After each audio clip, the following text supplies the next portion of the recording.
Ah, e um movimento muito emocionante. Eu achei muito emocionante. A gente tá com um vídeo aí? Tá, também. A hora que o Lula recebe a faixa, acho que foi um golaço. Ele recebe a faixa entregue pelo povo brasileiro e na sua diversidade, o povo brasileiro representado por aquelas pessoas que estavam ali. Olha, por mais que eu ache uma canalice institucional, moral, ética, né? O Bolsonaro não tem entregado a faixa, né? E o Mourão que resolveu ser presidente só para convocar a rede de televisão, mas para entregar a faixa ele falou que não era.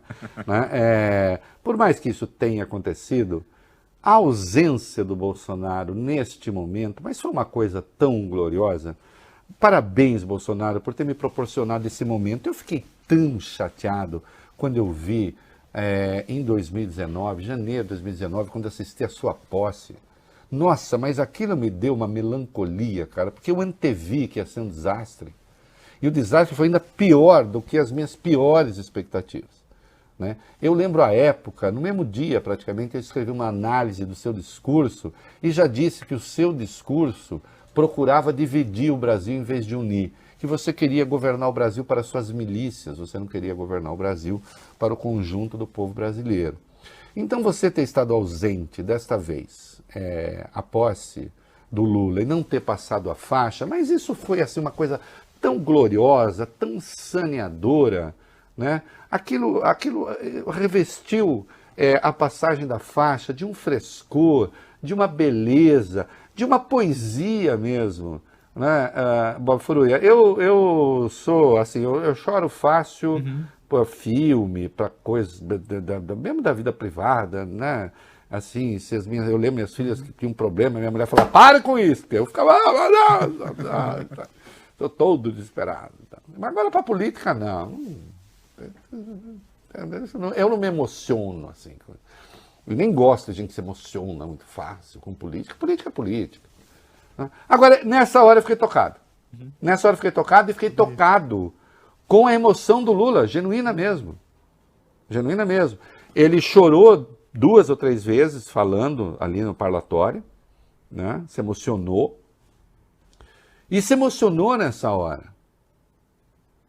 Porque tudo que a gente tinha de exclusão, de ódio, do você não, das piadas infelizes, do ódio à diversidade, a gente tinha ali a coisa acontecendo. E acontecendo bem. Vamos lá, molecada. A faixa presidencial, antes de chegar a Lula, passou pelas mãos de uma criança negra, de um indígena, de uma pessoa com deficiência, de um operário representando os trabalhadores e por 2 mulheres, sendo uma delas negra. E foi ela, com um lindo cabelo afro, que entregou a faixa, o símbolo máximo da presidência, a Lula, que chorou bastante nesse momento, visivelmente emocionado, como você disse. Na sequência, o hino foi tocado e Lula, mais uma vez, chorou. Vale destacar que Lula subiu a rampa, como a gente está acompanhando, a rampa do Palácio do Planalto ao lado de todas essas pessoas, e também quebrou o protocolo ao levar a cachorrinha dele, da Janja, a Resistência, que tem 4 anos. E a gente separou a lista com os nomes de todas essas pessoas que entregaram a faixa para ele.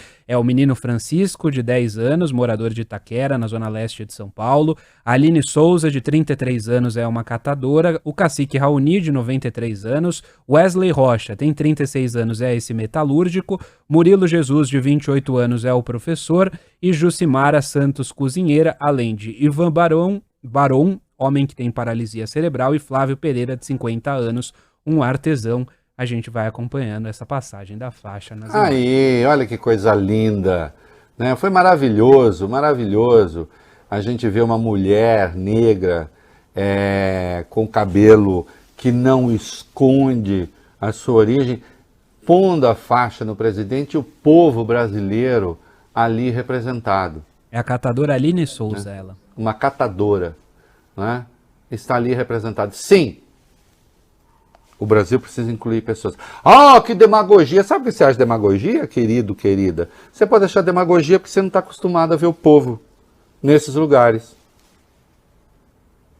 E no fundo, acho que não deveria estar ali.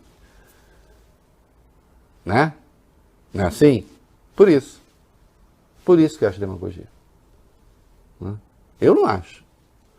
Eu acho que estava muito bem. Aliás, se tiver imagens, pode colocar aí, nós vimos também o Lula passar ali as tropas em revista, como se diz, né? Se apresentando para os militares, e a solenidade aconteceu, obviamente, sem nenhum contratempo, né? E assim tem de ser, porque a partir de hoje, o Lula é o comandante máximo das Forças Armadas, conforme dispõe a Constituição.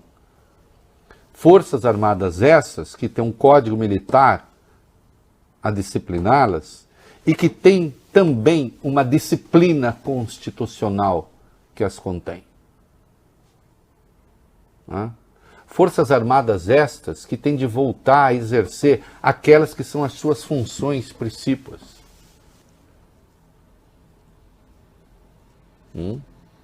Como eu costumo dizer, não foram os militares que inventaram os civis, foram os civis que inventaram os militares.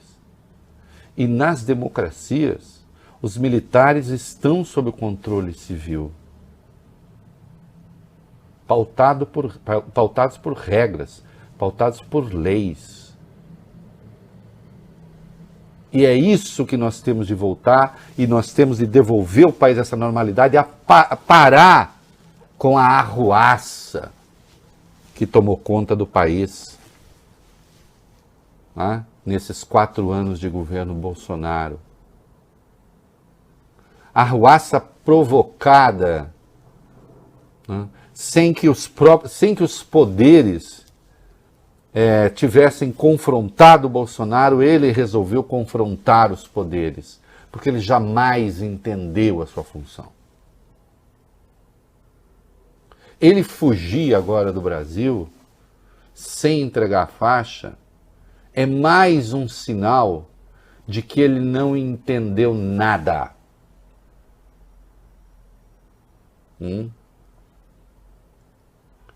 Que ele jamais teve noção da importância, da gravidade que um cargo de presidente da República tem. A cada vez que ele falava assim que ele estava exercendo apenas a sua liberdade de expressão e ele estava atacando a ordem democrática, ele expressava a sua clara ignorância sobre o que é a democracia, sobre o que é a República. E não escondeu a sua intenção de atropelar os poderes desde sempre, como lembro habitualmente aqui, né? O primeiro ato antidemocrático patrocinado por Bolsonaro foi 26 de maio de 2019, Bob Furu e Avolio Bene. A reforma da Previdência nem tinha sido aprovada ainda e eles transformaram o Rodrigo Maia no principal alvo. E o Davi Alcolumbre também, que eles ajudaram a eleger. Né? E à época não tinha acordo com o Centrão, e também pau no Centrão, e também pau no Supremo.